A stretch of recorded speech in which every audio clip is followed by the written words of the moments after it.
listening to Beyond the Whistle. Beyond the Whistle is the show that takes you beyond the X's and O's to provide tips and advice on the business of sports and how sports professionals can advance in their careers. Beyond the Whistle is brought to you by McCants Sports, a sports executive search and sports leadership consulting firm. Learn more at mccantsports.com. Welcome to Beyond the Whistle. I'm your host, Odell McCants, and thank you for listening. Stand out on the recruiting trail. I'm recording this on the first day of the 2017 college basketball July evaluation period, which means you, as a college basketball coach, will spend the month crisscrossing the country evaluating high school prospects at AAU tournaments, camps, and summer leagues. As a college coach, just as you are looking for high school players that stand out as prospects who can potentially make an impact and contribute to your team in the future, the summer recruiting period is also perhaps the best time of the year to help yourself stand out for your own professional development and advancement. Head coaches use this time to evaluate, directly or indirectly, potential coaching prospects for their staffs. Also, the assistant coach you're sitting next to, speaking with, or having a meal with today may be a head coach come next April or May, and may be someone you may want to work with. So how can you stand out on the recruiting trail? Start with showing commitment to your current job. As an assistant coach, your number one job is to make your head coach and your program successful. Take on tasks or responsibilities during this period that take things off your head coach's plate.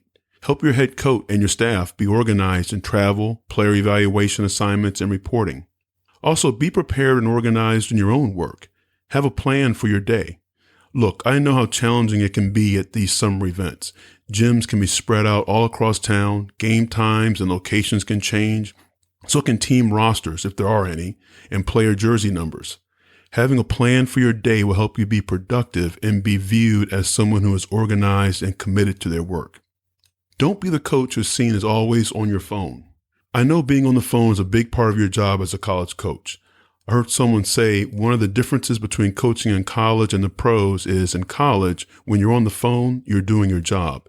And in the NBA, when you're on your phone, you're not doing your job.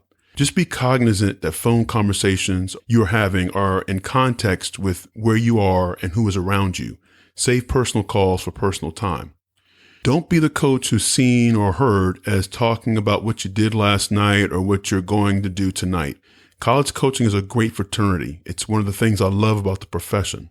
And socializing with other coaches is a big part and an important part of the summer recruiting season. But be sure you're making it valuable time and not seen as the only or top priority that you have. These can be perceptions, right or wrong, of individuals that damage career advancement. Introduce yourself to other coaches, especially if there's a head coach or an assistant coach you know you would like to work with someday. When you have that opportunity, ask questions that are thoughtful and engaging.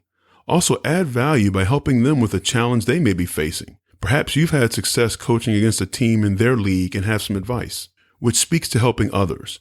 Be genuine and authentic with others. You can spot someone with a personal agenda a mile away. If I could wrap all this up in a few words, they are: be committed to your job, be organized in your work, be authentic to who you are, and be of value to others. As a coach, do you have a personal plan for the July recruiting period? I'd love to hear about it. What impresses you when you're engaged with other coaches on the recruiting trail? You can share them with me on Twitter at Odell McCants. I want to thank you for listening. If you enjoy the show, please subscribe on Apple Podcast, Stitcher, Google Play, or any other podcast app you use. Subscribing is the best way to stay updated on new episodes. I would also appreciate a rating or review. Your feedback helps me improve the show and provide you with content of value. Thanks for listening to Beyond the Whistle.